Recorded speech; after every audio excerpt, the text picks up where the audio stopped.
مرحبا يا صديقي بمشاهدتك لهذا الفيديو. ستعرف إحدى أكبر أسرار الكون، لذلك ركز جيدا، فعبور الزمان ليس بالأمر السهل.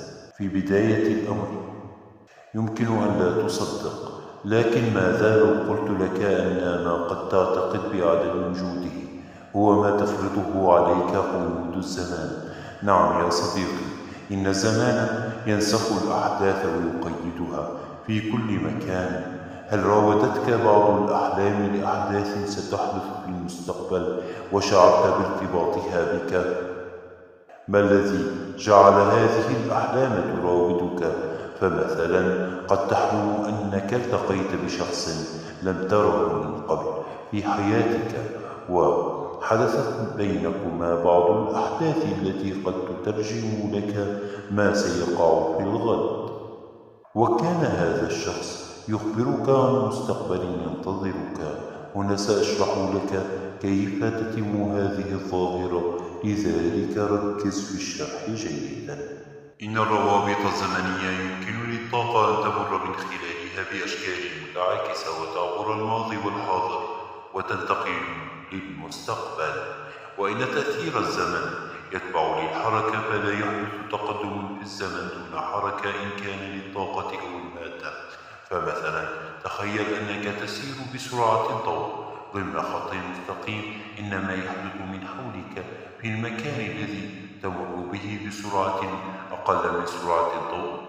سيظهر ما يحدث من خلفك بأبطأ صورة له، وما يحدث أمامك ستراه بأسرع صورة له، ويتبع بمقدار بعد حدوثه.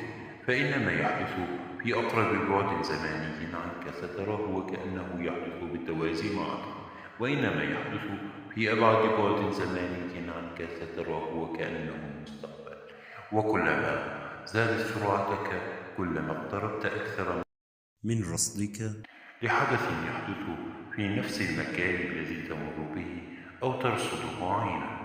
وأنت بسرعتك هذه تسجل حدثا في الزمن، أي في الخط الزمني في ذلك المكان الذي مررت به، فينسخ مرورك كحدث مكاني يحدث ضمن زمان لحظي. دعنا ننتقل إلى مرحلة أخرى نفسر بها عدم رؤيتنا لأشياء تحدث من حولنا في مكان نقف به ونراقب ما يحدث من حولنا في هذا المكان. لنفترض أننا نقف في محطة قطار ويمر أمامنا قطار سرعته توازي سرعة الضوء، وفيه شخص يجلس بالقرب من النافذة وبالقرب من الجانب الذي نقف به والموازي للخط الذي يسلكه القطار في رحلته هذه، فإنه سيرانا قبل أن نراه. وكما أننا قد لا نلاحظ وجوده في القطار، وقد لا نرى القطار أصلا في حالة تخطيه بسرعة الضوء، ولكن إن تحركنا في نفس المسار ولو بسرعة بطيئة فتزيد احتمالية رؤيتنا له. وكلما زادت سرعتنا في هذا المسار كلما زادت احتمالية رصدنا للقطار عبر هذا المسار، وكلما زاد المقدار الزمني لرؤيتنا له. وإن تجاوزت سرعتنا سرعة القطار فإننا سنقترب أكثر فأكثر من رصده أمامنا لفترة أطول نسبيا حتى نمر بجانبه. فإن استقرت سرعتنا في هذه اللحظة مع سرعة القطار فسنبقى نراه ثابتا بالنسبة لنا. لابد لك أن لاحظت أن هذا الأمر يشبه السراب نوعا ما، فلا تستغرب، فإننا نعيش في الماضي والمستقبل وفي هذه اللحظة كالسراب. فنحن الآن ندور حول نقطة محورية وهي خط الزمن، وما هي الحقيقة المترتبة على وجوده. وهذا لعدم وجود تزايد في الفارق الزمني بين كلتا السرعتين، ولكن إن زادت سرعتنا عن سرعة القطار مجددا ولو بفارق زمني بسيط فإنه سيظهر بالنسبة لنا وكأنه يتحرك إلى الخلف حتى نبتعد عنه كليا فيصبح من الماضي. وإن عكسنا اتجاهنا نحوه في نفس المسار بسرعة توازي سرعة الضوء فإننا سنراه وكأنه يمر بجوارنا. قبل أن يمر أصلا، وذلك لأن الفارق الزمني بيننا وبينه يتقارب من أن ينعدم بشكل يزيد بضعف سرعة الضوء، أي بمقدار يساوي 300,000 ضرب 2 وتساوي 600,000، مما يجعلنا نراه قبل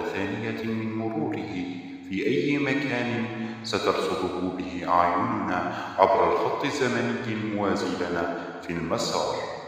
نستنتج من هذا المثال بأكمله أن الأحداث التي تحدث في الماضي والمستقبل وفي الحاضر يمكن أن تترجم عبر الخط الزمني الذي نسير به أو نتواجد ضمنه وفقا لخطوط زمنية موازية، وأن الروابط الزمنية هي عبارة عن خطوط تقطع أو تمر بخطين زمنيان متوازيان، وأن المكان بالنسبة للزمن هو عبارة عن انعكاس لطيف مرئي يعبر عبر خط زمني واحد، وأن عبور الروابط الزمنية بسرعة تفوق سرعة الضوء يجعل رؤية المستقبل ممكنة. وبما أن الروح هي عبارة عن طاقة سماوية تسكن أجسادا مادية، فهي قادرة على أن تتخطى وتعبر الروابط الزمنية بسرعة تفوق سرعة الضوء بأضعاف مضاعفة، إذ أنها تتمتع بأطياف من الطاقة اللامحدودة. وذلك قد يفسر الاتصال الروحي القائم والعابر للزمان والمكان، والذي قد يجعلنا نرى ما سيحدث في المستقبل البعيد، وبالأخص في أحلامنا، حيث أنه عند نومنا تتركز طاقتنا وتتسع حدود إدراكنا الطيف، مما يجعل من الممكن لنا أن نرى أطيافا من الطاقة تفسر ما يحدث لنا في المستقبل البعيد. شكرا لكم على المتابعة، ونتمنى أن نكون قدمنا لكم ما ينفعكم من العلم والمعرفة.